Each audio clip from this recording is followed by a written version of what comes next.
Hi, it's your pal Steamed Hams. Join me every week on the Unforgettable Luncheon as we discuss topics in the nerd world like gaming, comics, cartoons, and whatever else may cross my mind. You can find me on the socials as SteamedHams81 on Twitch, Twitter, and Instagram, and YouTube. You can also find me as the Unforgettable Luncheon on Facebook. And check out Steamed Hams Merchtorium, the link to which will be in the description of this podcast. The Unforgettable Luncheon, nerd comedy at its okayest. We all have those games we grew up with and that we enjoyed. Some enjoyed Pac-Man. Some loved Legend of Zelda. Hell, there was even the oddball out there who enjoyed Shaq Fu. No, that wasn't me. I promise. Well, today, we're going to take you back to my day and talk about some of my favorite retro games on the Unforgettable Luncheon.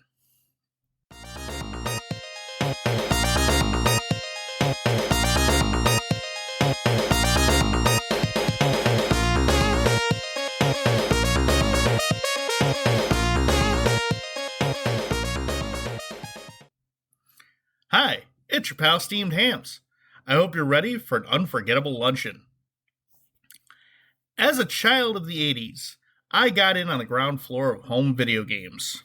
I started with Atari. I progressed to the NES and Super NES and just kept going from there. But there were some great games that I played that I will never forget back in my childhood, as they helped shape my views on and love of gaming. Some that you may have heard of, some more obscure, but all great games in my book. Now, for the purposes of this episode, retro is going to be defined as any game over 20 years old. So just old enough to drink almost. Almost only counts in horseshoes, hand grenades, and tactical nuclear weapons. That's my rule. We're going to start with The Legend of Zelda, released in 1986 on the NES. This was one of the first games I received as a child. In fact, it was the first game I unwrapped on my 7th birthday after opening the cabinet to find my parents had bought me an NES, and it was already hooked up to the TV. This game mesmerized me. Now, for the uninitiated, you played as Link, a young adventurer in the mystical land of Hyrule, as he searched for the 8 scattered parts of the Triforce of Wisdom, hoping to defeat the wizard Ganon and rescue Princess Zelda. Now, this game was a lot of fun. It's like probably the first game that I popped into there, because I also got, my system came with the combo Mario Brothers Duck Hunt cartridge, and I also got Pinball as well. I received a few other games that day, but those were my first 3. And I hopped right into this game, having kind of played it with friends or watched friends play it. So I kind of knew what I was doing, but at the same time, you're 7 years old, you're kind of learning things. And I think I did get through the first couple levels in that day because, I was a gaming prodigy. You started out in that little spot with a little cave right there with the old man who gave you the wooden sword and said, "It's dangerous to go alone. Take this." Well, that's also the basis for one of my favorite songs by a band called Starbomb, which I am not going to lie is not safe for work, but still check it out on YouTube. It's pretty funny. Now, as a kid, I played this game constantly, trying to, find all the things, complete all the levels, but I never got past the last level, Death Mountain, where you got to actually go fight Ganon. For some reason, I was fully powered up and all that, but I could never beat him. I could never even make it to him. Okay, it was that bad. But I eventually did when I was 23, playing the game on my Game Boy Advanced SP, the little clamshell flip-up one. I got a bunch of classic NES games on there, and I'm like, hey, I'm going to play this. Yeah, it took me 2 days. 2 days, what years as a kid could never do. And the funny part was, I never saw Ganon up until that point. I knew, in the Legend of Zelda animated series, they had him, and obviously I finished Link to the Past and they had him, but I never saw the Nintendo version of Ganon until I played this and finished it. And I was like, holy crap, I'm sitting there in berthing in the U.S. Navy playing this game, like in the lounge, finishing the game. And I'm like, holy crap, after 16 years, I beat The Legend of Zelda.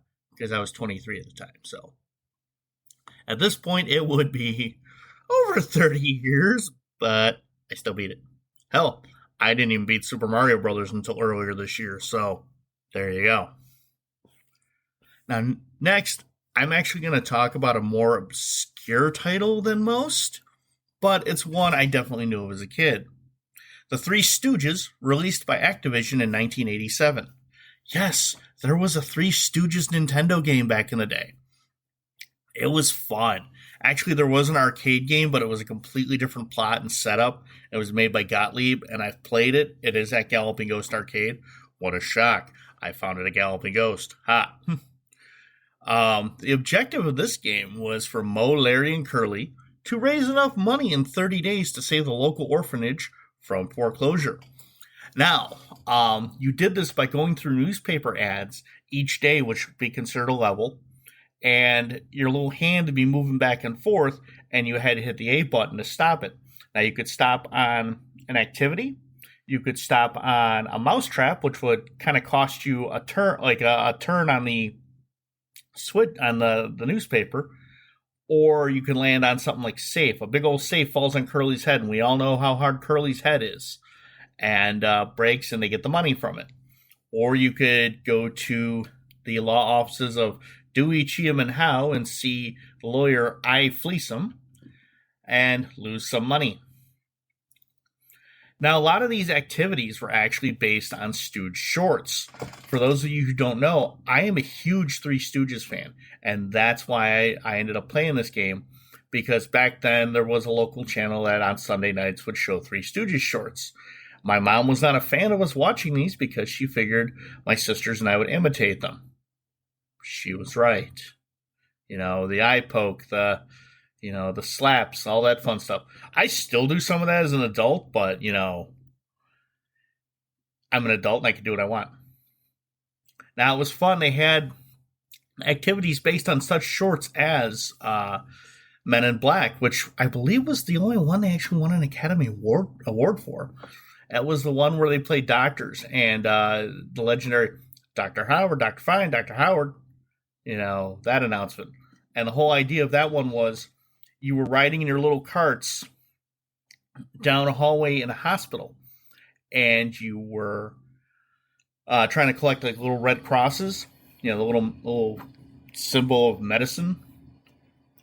And you had to get so many of these before you got to the end of the level, and the more you collected, the more money you got. And obviously you could crash into, you could slow down by crashing into people, patients on crutches, patients on gurneys, staff members. It was fun. Or you had Punch Drunks, which involved Larry trying to run down to a local radio shop to grab a radio that was playing Pop Goes the Weasel so that Curly could win a boxing match. Now, the premise of this short was that anytime Curly heard the song Pop Goes the Weasel, he would kind of go a little cuckoo for Cocoa Puffs and get very powerful and just punch everybody and everything out. So they found out about this boxing match that it could last so many rounds with this famed boxer, heavyweight boxer, you would win a cash prize. So the idea was you had Larry running through this little thing, avoiding obstacles.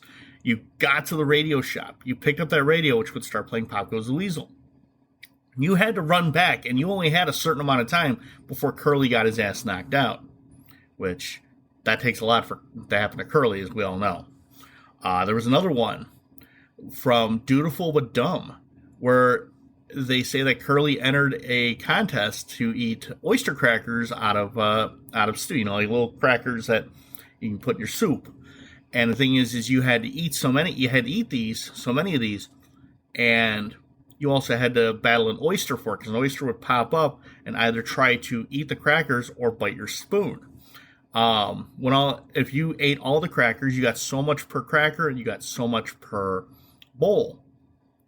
But once the oyster ate more than you did, or ate that last cracker, you were done. There was one time I was playing this, I went on for a square 5 minutes on that last bowl, just kept getting that one cracker that was in there, kept getting it. and I got some money. Now, I personally have never finished this game to get enough money to even get the basic ending, because you got enough money to save them from foreclosure, or you got enough money to save them from foreclosure and repair the place, or you got enough money to save them from foreclosure, repair the place, and marry the orphanage owner's 3 beautiful daughters, because they always had 3 beautiful daughters in a Three Stooges short. You also had a mini game that could control the speed of the hand on the little level picker by playing as Moe and, of course, abusing Larry and Curly. Now, as you hit them, the hand speed actually slowed down so you can make a more calculated grab on something. Whereas if you missed, it sped it up. Now, I've done it where I've missed them like almost the entire time. They've ducked or they blocked me, and that sucker moved. Oh, God, you had to have a fast finger and hope to God you caught something. But the Three Stooges was a fun game. I really wish they'd re-release it. I heard it got re-released on Game Boy Color or Advanced back in the late 90s. I think it was Game Boy Color because Advanced wasn't out then. And the PlayStation, which I am mad to know that these came out right under my nose.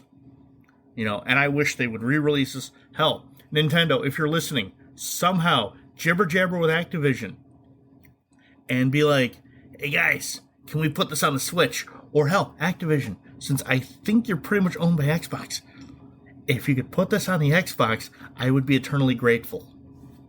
Okay? I want this game back. It's awesome. It was a lot of great memories. Okay, now from the Three Stooges, we're going to talk about one of my very favorites as a kid, Contra, released in 1987 by Konami. Contra, for those of you who don't know, is a run-and-gun game, and it's a port of the 1986 arcade classic Contra. Now, Contra is legendary for its use of the Konami code. If you don't know the Konami code, you're either too young or you ain't cool.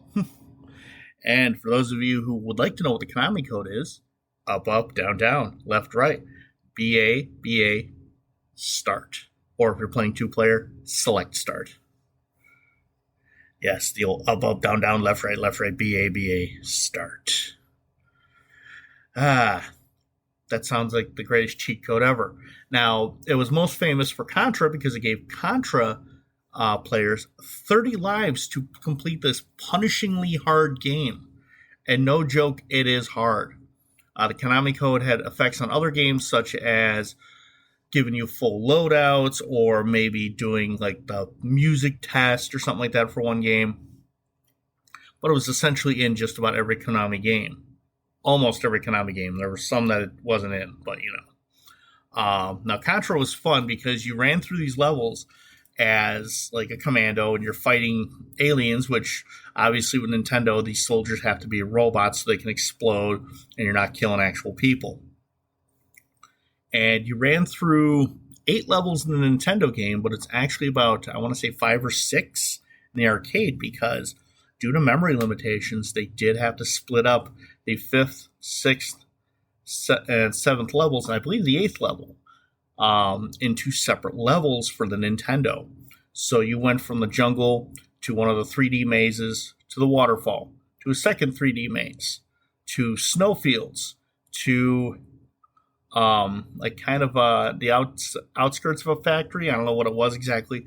To a factory, to the alien lair. Now, I have the arcade version on my Xbox, and yes, the Konami code works on that bad boy. But I remember playing this thing on a Nintendo. I could finish it with guys left over. Now, playing it with only 3 lives? No. Yeah, no, I'm completely fucked. But it was a fun game. It was the game to get when I was in like 1st grade. Okay, we had one kid who had like some manner of hookup with getting Nintendo games. And this other kid says, "Can you get me Contra?" And I'm like, "Oh man, I want Contra, but I don't have that kind of money. I don't have parents who are like, yeah, hey, we'll buy Contra." So I remember my dad calling up the local video store at the time and saying, "Hey, do you guys have Contra?" "Yes, we have it here, and it's unrented right now." "Hey, can you hold on to it for me? I'm coming to get it for my kid." And so I got I think what was it? Back then you rented something overnight. But then obviously video stores went to like 2-day, 3-day, 5-day, whatever rentals as time went on. So I got an entire 2 nights of playing this game, and I loved it. And I could finish it multiple times over with that 30-man code. Ah, the 30-man code. The first cheat code I ever used, but it wouldn't be the last. Because as a kid, you always use cheat codes. Come on. Those of us who didn't use cheat codes as kids, you're lying. Okay? But Contra was awesome. They had sequels like Super C and Contra 3 The Alien Wars, and a few other spin-offs. I was never very good at Super C, and Contra 3 I've played on the, I believe, no, I don't have it on Switch. I have it on my Nintendo SNES Mini. I could do okay at that, but I wasn't that great at it. So Contra was a classic for me, and honestly, I want to introduce the next generation to it. Okay, now, from my rambling on Contra, we're going to go to Donkey Kong Country, released for the Super NES in 1994. Now, this game is near and dear to my heart. It is the first game I ever pre-ordered and got pre-order bonuses for. I got this awesome t-shirt. It was a Donkey Kong t-shirt. It was like the whole thing was a graphic wraparound of like the jungle, and you had Donkey Kong on both sides. Now, my great uncle had actually ordered this. It was a birthday present for me. He pre-ordered it, so I would get it sometime around my birthday, I believe. But he got the t-shirt first, so I got the t-shirt. Now, I wore that thing to rags, okay? I wore that thing to death. I loved it so much. But when I got that game in my hands, oh, it was over. I mean, I had played a little bit of the original Donkey Kong as a child, and Donkey Kong Jr., but getting this brand new one for the Super Nintendo with the cutting-edge graphics at the time, it was spectacular, okay? You run around as Donkey Kong and his pal Diddy Kong, who is like a little monkey. He's got a little shirt on, he's got a little ball cap. He kind of looked like the Curious George doll that I had when I was a kid, except that one was yellow, not red. And that's why I like Diddy Kong so much, because I grew up having a Curious George doll that I carried around as a small child all the time, and I love it. But I digress. It was fun because you could use Donkey Kong's old barrel throwing skill to defeat enemies, but at the same time you can always jump on them if they weren't spiky. You collected balloons as extra lives, along with, as you collected bananas throughout the levels. Once you reached 100, you also got extra life, and you spelled out the word Kong to get a bonus level to get, well, more extra lives. And this game was fun. It had a save feature. You could switch between Donkey and Diddy, and essentially you more or less got 2 hits, because if you had both of them, when one gets hit and runs off, the other one takes over. You could always find them in a barrel, throw that barrel at something, break it open, and release them. Now, they also had fun little animal companions. You had a rhino, you had an ostrich, you had a frog, and you had a swordfish. Now, my thing was, why not let the little guy ride, like the swordfish or the frog, because I don't know about you, having an 800-pound gorilla jump on my back, I would not be a happy camper. But it was a lot of fun. I played this forever, and I'm still playing it on my Switch today because, I don't have a Super Nintendo, and I don't recall if it's on my Mini, because I haven't played my Mini in, forever. But this is another game that I am definitely introducing the newer generations to, with my little nieces, and they come over, hey, kids, do you want to play some games that I played as a child? And they get excited about it, and they play it, and they think it's a lot of fun. And I'm glad. This game was a blast. I loved it. I never did play the second or third ones. I have them on my Switch. I just haven't dug into them yet, because I have, in case you haven't figured out, I have the cool emulators for the Nintendo, Super Nintendo, and Game Boy. So shockingly, there are no Game Boy games on this list today, but we will get to those another day. Now we're going to move on to another great release for the Super Nintendo, Star Fox, which was released in 1993. This game was famous for being the first to use the Super FX chip for the Super NES, which had those cool 3D polygon graphics. And this game was fun. Now, I never owned this. Okay, this Three Stooges are the only two on the list I never owned, but I got them through rentals. Friends had them, that sort of thing. Now, this game was great because you played as Fox McCloud. It was a fox, obviously. The entire thing was anthropomorphic animals. And you were fighting against the evil Emperor Andros and his armies. You start out with a defensive counterattack on your home planet of Corneria, which has some of the most famous level music ever. Okay, just go on Spotify, Amazon Music, Apple Music. Just look up Corneria and see how many covers there are to this. It is phenomenal. Okay. Now, I never got too far as a kid. I got maybe to the third level on the easy track. Okay. But I was never that holy hell good. Only as an adult, as my reflexes and skills became refined, did I manage to finish the game, which was like a month ago. Yeah, no, I totally took 30 years to finish this game. Ooh, yeah. And it's a lot of fun because it's like you had to watch over your compatriots, your squad members, because sometimes they would be getting attacked by an enemy ship and you had to save them, because if they got shot down, they were gone. That's less help that you had for the game, But it was so much fun. They were going to release Star Fox 2, but it was at the end of the Super Nintendo's life cycle, and they were releasing the 64 at the time, and they were going to be making Star Fox 64. And they're like, well, this is kind of close. We don't want to overlap. So the game was finished, but they said, we're going to shelve it. And it actually got released for the first time on the Super NES Mini, but you had to finish the first level of Star Fox in order to unlock it. Now, the game is complete, unbugged, the whole 9 yards, and it's a fun game. Okay? It is on the Switch. I definitely say check it out, or if you've got a Mini and you've never played Star Fox, go in there, finish that first level, you unlock Star Fox 2. Complete. It's fun. Okay.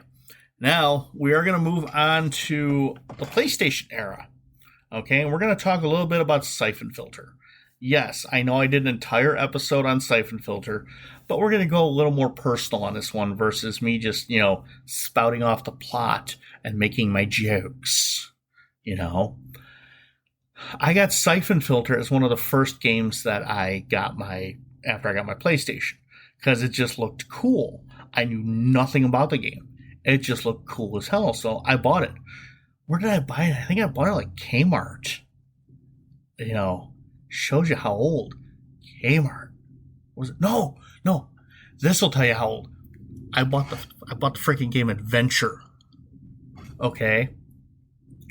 It's a tactical espionage third person shooter.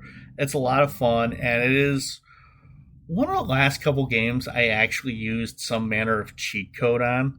There were a couple cheat codes for Xbox era, and even the 360 era, but you risk losing your achievements on that, and I understand that. This one had an unlimited ammo cheat code you could use, one to skip levels, things like that. And I would just do the unlimited ammo thing and would just go ham on everybody. It was fun. It was a good stress reliever. It was fun. I got to the point where I got so good at the game. For the most part, the stealth levels still killed me. I hate stealth levels with a passion, even though half the time in shooters I am going stealth, but it was such a fun game, and the dialogue was not at all too cheesy. Not too cheesy. It was still cheesy. It was a PlayStation game. Okay? It was a PlayStation game. But it was an absolute blast. Now, speaking of games that are an absolute blast on the PlayStation, there was Apocalypse, which was released in, I believe, 1998. I was trying to look this up and couldn't find much. Must have been looking in the wrong places, but you know, you're gonna try, you're gonna do things, and yeah,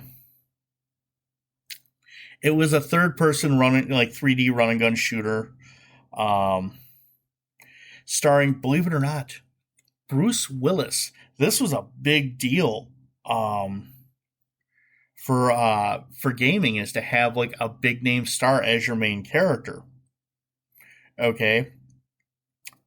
It was oh hey, look, I actually found it while just having a laugh. 1998. Okay. It was fun. It was also published by Activision. Because I forgot Activision actually did that game. And it was fun. It was a 3D like platformer run and gun. And the whole idea was you were this guy who escapes from prison, and he has to end up fighting the four horsemen of the apocalypse. Okay. And he had the most 90s name possible, Trey Kincaid. Okay. And it got crazy because you had a kick-ass soundtrack to this. You actually had a legit like soundtrack with people. I don't think there was a cheat code for this game, but I found like those little secrets where like you could just like farm extra lives. Okay. And you had to fight people who were basically the embodiment of the four horsemen of the apocalypse. So you had war, famine, plague, and death. Okay. And then of course you fought the final boss, which was the Beast, who turned out, spoiler alert for a almost 30-year-old game, the President of the United States, because he actually was running the country under what's called a theocracy, which is where you run, instead of like a democracy or an autocracy, where democracy is you get the vote of the people, autocracy is what I say goes, theocracy is run by your religious beliefs. And that's where they went with it, the four horsemen of the apocalypse from Revelations in the Christian Bible. And unfortunately, when the game ends, you learn the rest of what it said in the Bible, which it was true. He who fights the beast is doomed to become him. So you defeat the beast, yes, but guess what? You become the new beast. So, that'll happen. Now, lastly, we're going to talk about a legend from the original Xbox era. Okay, and I'm going into this, I don't care what you say. Halo Combat Evolved, released in 2001 for the OG original Xbox. Now, at first, I kind of did not like this game because when I was in Sonar School, we had a guy about 2-3 doors down from me who somehow had the money for a holy shit like speaker system on his TV in his barracks room, and would be playing this game at night because he was a night class student. So he would be up at night on like the nights off, and he'd be playing this thing, and you could hear it clear as day from like 3 doors down. Like I'm thinking it's coming from next door. I'm banging on the dude's door. The dude comes to my door. He's like, "What do you want?" I'm like, "Dude, can you turn it down?" He's like, "I'm not the one doing it." And we're like, where is it coming from? So the two of us actually literally went to go investigate, and we found it coming from this room. And there was this one guy, and and we're like, "Dude, can you turn it down?" He's like, "But it's cool. I want to hear it." It's like, we can hear it on the other end of the building. So for a while, I was not a fan of Halo. But once I got to the fleet, we had Halo in my division in our little kind of lounge we had for my division. I started playing it. I'm like, this is a fun game. Okay, you play as Master Chief, who is a Spartan super soldier. And you are battling the Covenant, which is a group of alien races that came together under the belief of following the Forerunners. And they were trying to bring about this great journey, which was actually kind of like a death, almost made them a death cult to a point, because activating the ring world, which would create the Great Journey, which was actually destroying all sentient life in the galaxy. Okay. And It was fun because we used to play what you would now call couch co-op because we didn't have online back then. Back in like the early 2000s. And we would sit there in our sonar equipment room where we had our little lounge set up. And we would just sit there and we would play Slayer all day long. You know, the deathmatch stuff. And it was funny because it wasn't just the junior guys. You would get my chief playing. My chief and I played all the time. I think we, no joke, spent an hour on, I believe it was the Snowblind map where you had the tanks and the warthogs, trying to flip warthogs over each other. Like taking the two warthogs and trying to flip one over the other. And that was pretty fun. But it was always fun because we would just sit there and we would play this for hours. You know, like obviously not during working hours. When you had off hours. Now, generally on a Navy ship, if you're in port, working hours go generally from about 7:30, 8 a.m. to 4 p.m. Now, if you're on duty, you're stuck on the ship for the day, but after working hours, you're not doing anything particular unless you have to go on a watch. Now, on the ship, it was kind of the same thing. You had your watch that went 24 hours of whatever. You know, you had a watch that was still 24 hours, but you had shifts. If you were not on shift and it was not working hours, you're free to do what you want. You know, go chill out in the bunk, go chill out in berthing. If your division had some sort of like a little lounge or a hangout, go there, stuff like that. And that's what we would do after hours. If you weren't on watch, a lot of us were in sonar room number 2, playing Halo, watching movies, that sort of thing. Now, I did get a chance to actually meet Steve Downs, the voice of Master Chief, last year at Fan Expo Chicago. And he was also a radio DJ in Chicago for many years. He was the morning guy on 97.1 The Drive, which was a classic rock station. And getting a chance to meet the Master Chief was a dream because not only do I love The Drive, I love Halo. And I sat there and I talked with him, and I related to a couple of stories that I had about the radio station, like interactions I'd had going to the radio station, whatnot, for events. And you know, we bonded a little bit over that. And I told him how I used to play Halo with my shipmates and with my leadership. And he says, you know, one thing I like hearing is the fact that Halo being played in the military, but not just between the junior guys. When leadership is playing with you, he says I've noticed that forms a great bond. And I said it did. And I said, I still talk to my chief to this day on social media. You know, I talk to a lot of people from the Navy on social media. But Halo was a great starter. When I went home on leave, I think after my first year on board the ship, one of the first things I did was I went out to the local Navy base by me, because I actually live not too far away from Great Lakes. I went over there with my great uncle because he was a World War II vet and he was actually going up there to get some stuff himself. I says, hey, can I go with you? I wanted to go up there and buy an Xbox console because, well, frankly, if you buy it at a military exchange, you don't pay sales tax. So cheaper. It was like basically it was the $400 the game was. Also, I got Halo and I had to get a new pair of boots anyways for my uniform. So hey, one-stop shopping. But Halo, I always love. I will still love. I've been playing the series from the get-go. I think the only ones I really haven't played were like Spartan Assault, whatnot. But Halo was amazing. You know, it was one of the great first-person shooters, and I'm glad it came around and it kept my Xbox around. Okay, well, that's enough ranting about some of my favorite games. Tell me, what are your favorite games? Mention in the comments, either on social media or even in the Q&A on some of my streaming services like Spotify. Okay, I'd love to know what your favorite game was growing up. Well, that's it for another Unforgettable Luncheon. I hope a good time was had by all. You can find me on all my socials, Instagram, Twitch, X, and YouTube, and now TikTok as SteamedHams81. And you can find me on Facebook as The Unforgettable Luncheon.